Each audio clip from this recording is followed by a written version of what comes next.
Hey, how's it going? What's up, everybody? Welcome to the very first episode, the pilot episode, the maiden voyage, the Iron Maiden voyage of whatever it is that we're doing here. My name is John. Welcome to Stay Puft Metal, and today we are going to be listening to and discussing Leaders of the Blind by a band called Green Lung. Why do I like this song, and why are we going to be talking about it? Well, because it kicks ass. But if you're talking about it more of like an existential way, like why are we here, I recorded a video that explains who I am, what I'm about, and the purposes and the intent behind this channel that you can check out. If you can't be bothered with any of that, I do not blame you at all. Stick around and we're going to be talking about Green Lung in short order. But to actually answer the question of why we're listening to this song today, for starters, it was the very first song of theirs that I had ever heard and really opened the doors for me being interested in this band and loving this band as much as I do.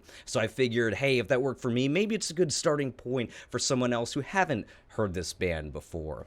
Also, the song was immediate for me in that I liked it on its very first listen, so much so that I was eagerly anticipating the album after just that one song. There are a lot of things in here that I think any metalhead would really get, including a kick-ass guitar solo, organ solos, chanting parts that you want to raise your fist up to the sky and just go, fuck yeah! But before we dive into the song, let's hear a little bit about the band. Green Lung are from London, and they proudly wear the influences of Black Sabbath, Queen, Deep Purple, and King Crimson on their sleeve. But they inject a heaping dose of fuzzed-up stoner doom riffs, little bit of new wave of British heavy metal, and plenty of theatricality to keep them from sounding like some retread retro band. Also, they have a fucking organ player, y'all. They draw heavily on English folk tales and the Wicker Man, Midsummer, the witch vibes that you see all over their album covers is represented in their music as well. Very cinematic, very like old-time blockbuster VHS rental tapes that you're gonna get grounded for if your parents see you watching. They love singing about occult stories that take place in the woods with songs like Let the Devil In, Call of the Coven, and Upon the Altar. Most importantly, they just kick ass. You're gonna hear me say it a lot. I fucking mean it. The two albums that they have so far have both been fantastic, and you already heard me waxing a little about Black Harvest, the album that this song is pulled from, which in my mind is the musical equivalent of meeting someone for the first time, and after 10 minutes already feeling like you've known each other for fucking years. Yes, there's a ton of 70s and 80s influence on the record, but the sounds that they pull from and the way that they combine them has never been done like this before. Alright, I think that's enough postulating and ball rubbing about this song, so let's get into it, alright? This is how we're gonna do things. We're gonna play this song all the way through. I'm not gonna interrupt unless I like really have to. We'll listen to the song in its entirety, and at the back end, we'll talk about it and go back into certain parts here and there. So, without further ado, everybody, this is Leaders of the Blind by Green Lung. Let's fucking go.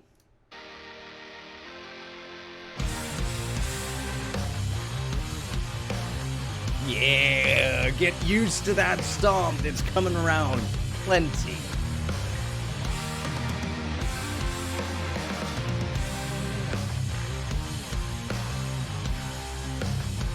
It's that tone, man.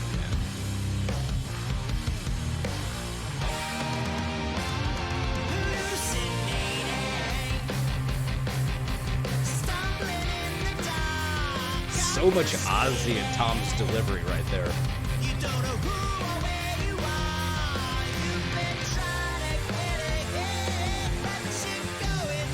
Listen to that guitar.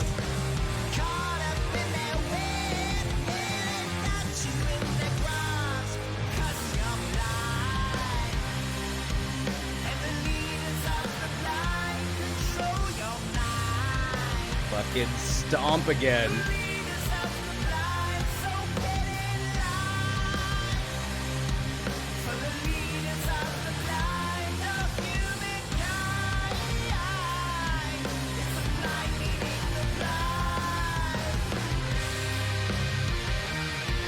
Woo!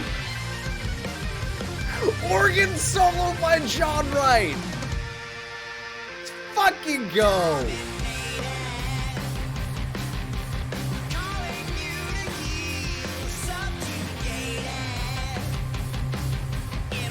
I love this line right here.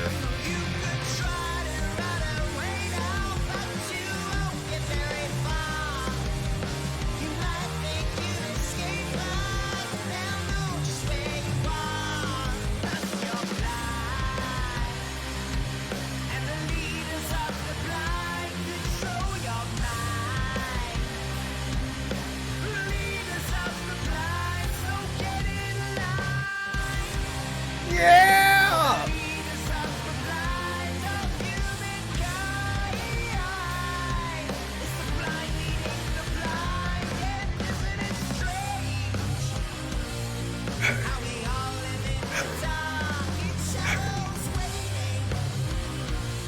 Fuck, man!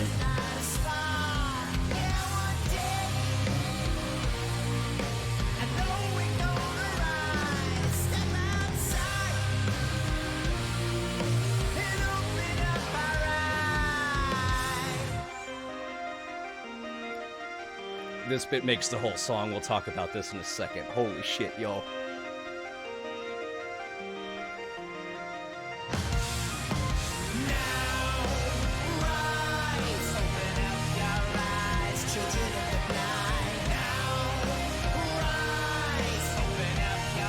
Fuck! Listen to the guitar screaming in the fucking background. She's... Ugh! God damn.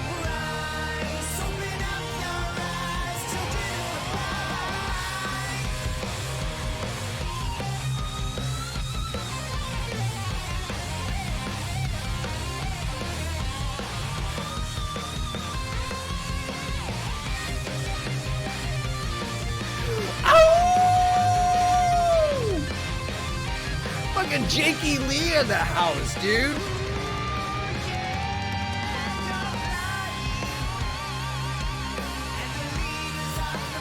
Headphones almost came off.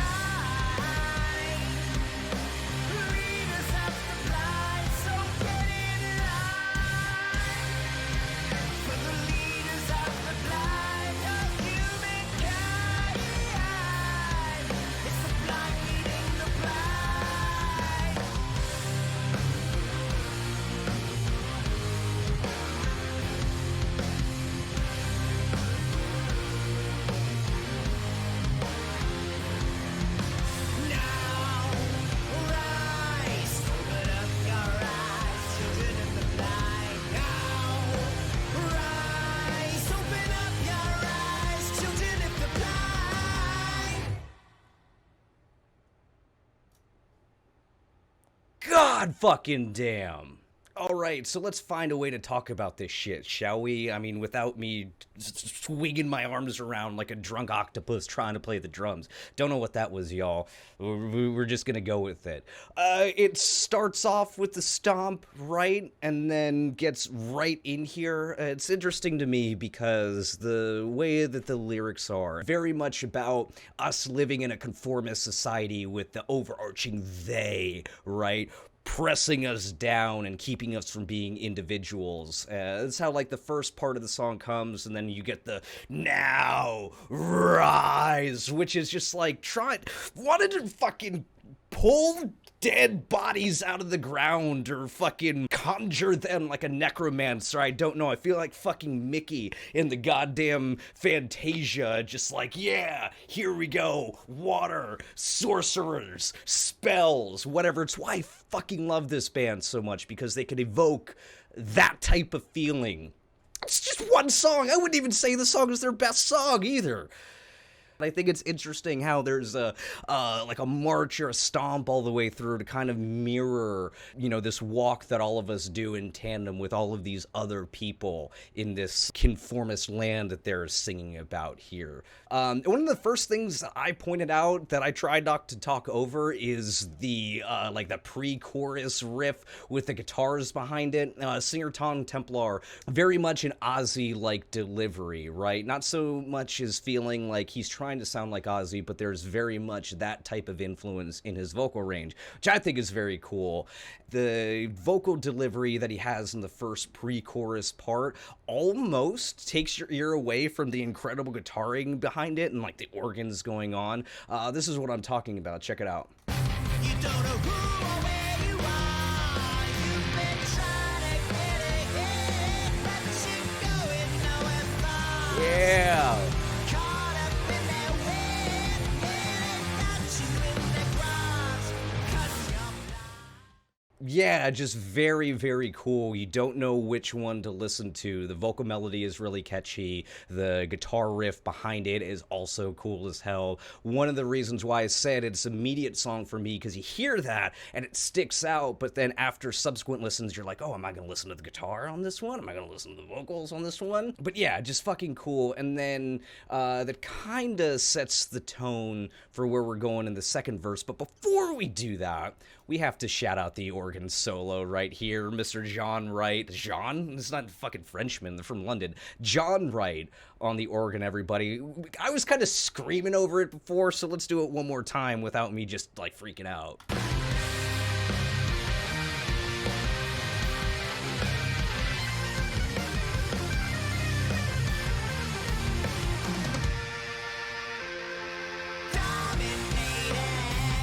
Yeah, just so good.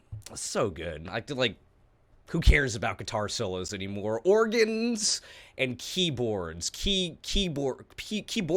I don't know, like a keytar but an organ. Is that even possible? I love Tom's lyrics. I love the stories that they weave. Each one is like a little cinematic journey that you get into. Some like anthology series of someone's got themselves in some problem or some occult shit is going on, or we're sacrificing this woman to the devil, whatever it is. But I love grabbing that and furthering that story in this lyric right here. You could try to run away now, but you won't get very far. You might think you'd escape, but they'll know just where you are. 'Cause you're blind.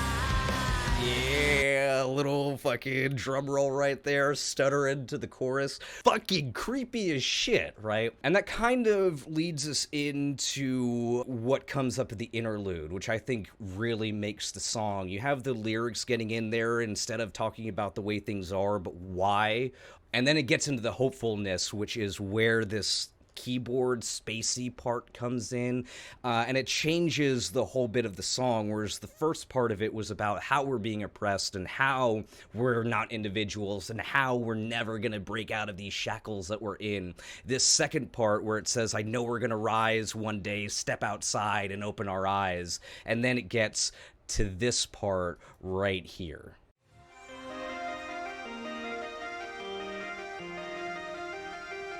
Kind of feel like you're floating right now.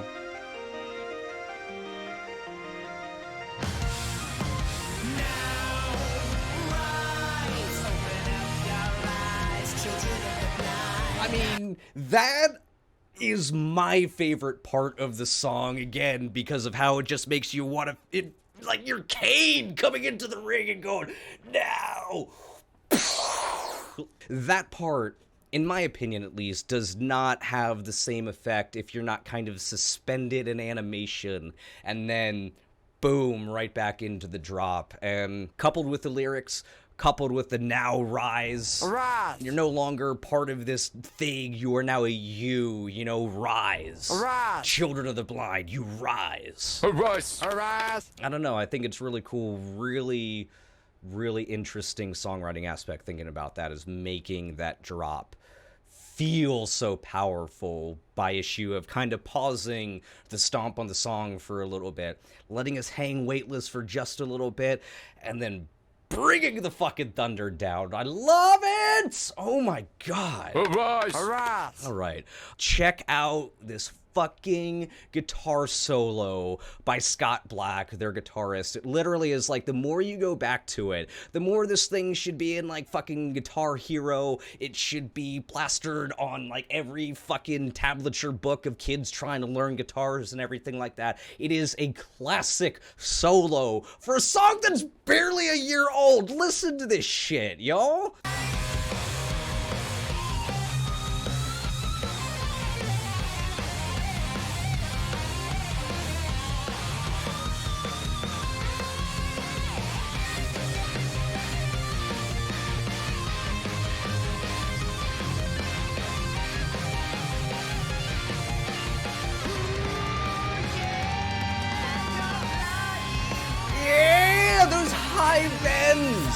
Those high bends just all over the place. That's how they start this album with. Their guitar tone is out of this world. And yes, it did sound like he just grabbed a line from Bark at the Moon and put it in this solo. But you know what? I don't even fucking care. It's so good. It's so good. That solo is amazing. Scott Black, my friend, you are amazing. Green Lung, y'all are amazing.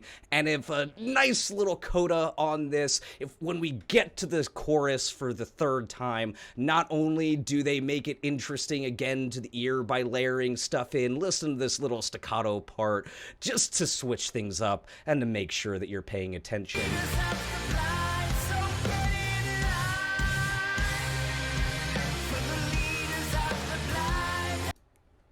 Yeah, I mean, it's one thing to construct a cool song and everything like that, but eyeing those little details that make the third chorus different from the second chorus, which is different from the first chorus. I love this band, y'all. I don't know if you can tell by that so far after the however many minutes I've been fucking gushing about them.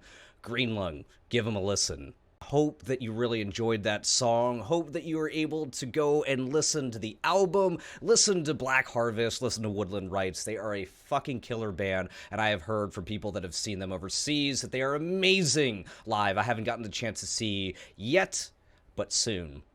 But soon.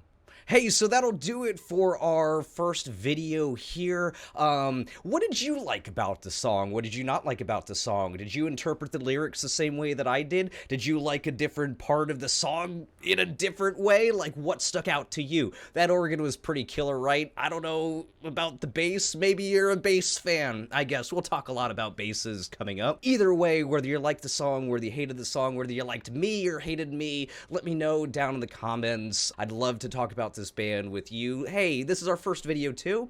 Let me know what you liked here, what I could do better. If you never want to see me on the face of the internet ever again, I have bad news for you if that's the case, but you don't have to watch these videos. Yeah, leave a comment, like, subscribe, all that stuff. Hey, if there are other songs that you love that you want to talk about, let's maybe get that conversation going as well. We want to do songs over here that we've listened to and loved, not necessarily first-time reactions, but we're not going to say no to anything around here, especially as we build and start the channel. So that's it for me, everybody. Thank you very much. Have a good one. Stay heavy. Stay puffed.